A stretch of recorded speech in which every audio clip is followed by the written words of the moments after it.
20 years ago, I went on a blind date in Naples, Italy. I had just arrived from the United States, and I was fresh out of university. I was ready for my experience abroad. When this guy, Salvatore, came to pick me up, I thought he would take me to see the city, or maybe to a pizzeria. Instead, he took me home to his mama and papa. I soon realized that I wasn't in America anymore. What I didn't realize then was that this first dinner at Salvatore's family's apartment was a turning point in my life, a transformation. I would learn how to boil an octopus and how to eat a pizza. There's a right way and a wrong way. The crust is always the last. But more importantly, I would learn how to see the world in a different way. And I took on a new identity. Today I'm going to talk a little bit about transformation. I was one thing, and I saw the world in one way, and then something happened, and I changed. When you think about it, literature is full of transformative moments. Look at the Odyssey, at all of Greek tragedy. Look at the Bible. Paul is on the road to Damascus when he's blinded by a light. And then when he can see again, he sees the world differently. And his name and identity are changed. We all have the potential to be radically transformed. We can all make a shift and take up our new name. Well, I wasn't on any road to Damascus, and I didn't see the light. But I was brought to an Italian kitchen with a mamma and her son. And I went from being Katherine to Katherine. My name is Katherine with that hard English TH that isn't easy to pronounce. I grew up in Washington, D.C. My background was full of internships, achievement, a prestigious university. My CV was impressive. I was also very unhappy.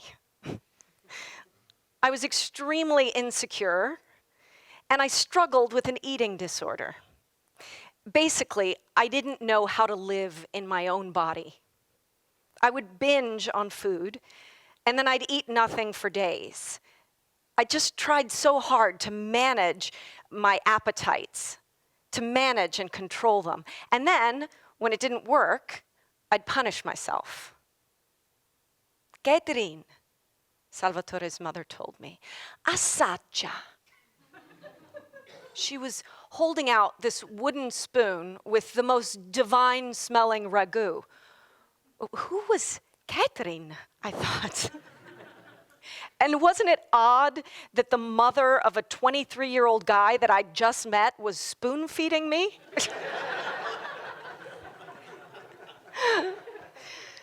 Well, Catherine's judgmental brain saw so many things that were wrong with this picture. But Katherine tasted. And she didn't just taste this phenomenal ragu. She tasted love and acceptance.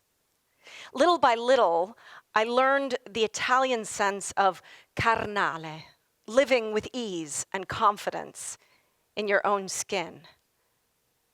Appetites in Italy weren't managed or controlled. They were satisfied and even celebrated. Hunger was a sign of health. Thank goodness you're hungry, Katherine, Salvatore's mother said to me. It's the sign that you're alive.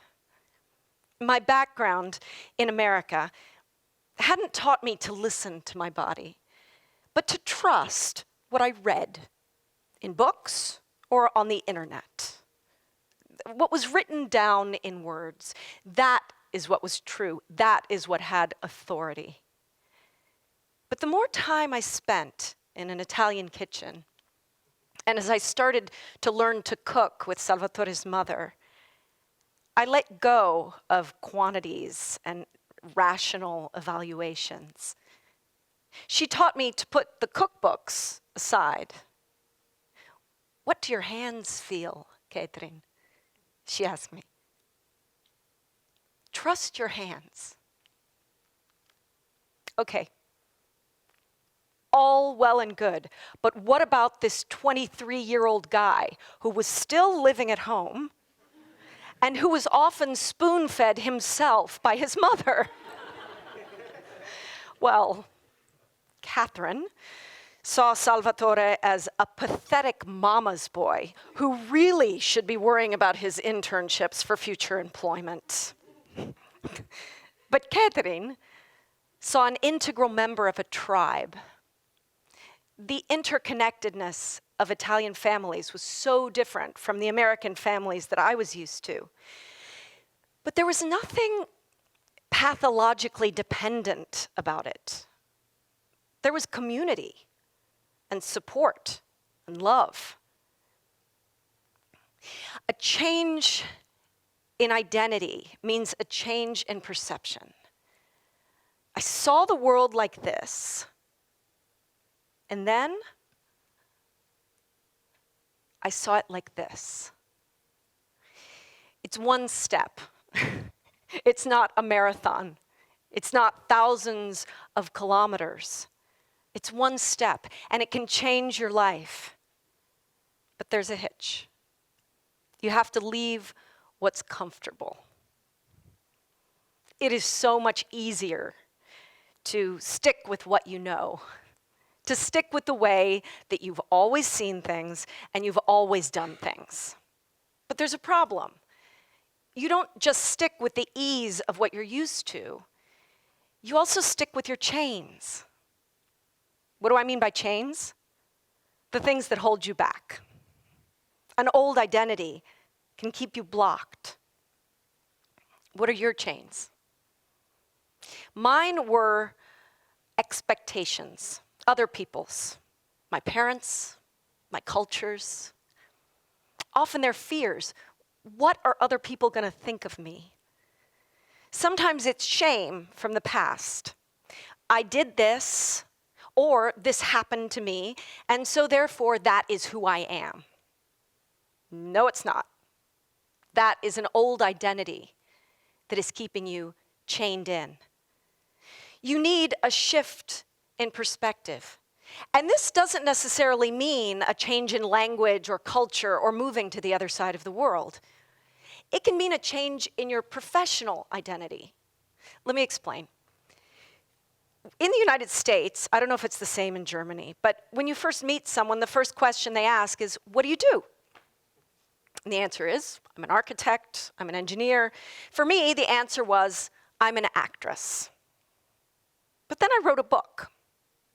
And people said to me, oh, so you're a writer? And I answered, oh, no. I'm an actress. I'm an actress. But didn't you write that book? Oh, well, yes, I told them. Yes, I did, but I'm an actress who writes sometimes, writes things down on paper.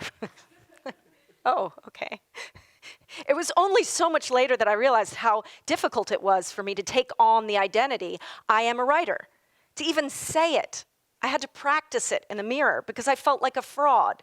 It started out with, I'm a writer, I'm a writer, I'm a writer, I'm a writer, I'm a writer, I'm a writer, I'm a writer, I'm a writer, I am a writer. What about you? How do you think of yourself? Do you think of yourself, for example, I am a sociologist. I am German. Okay, that's true. But that is one part of you, one perspective, one identity. You are so much more. Don't be afraid to take on another identity. For me, it was accepting that I was an actress and a writer, that I am Katherine and Katherine. Being locked into one identity keeps you from realizing your full potential. Katherine, assaggia.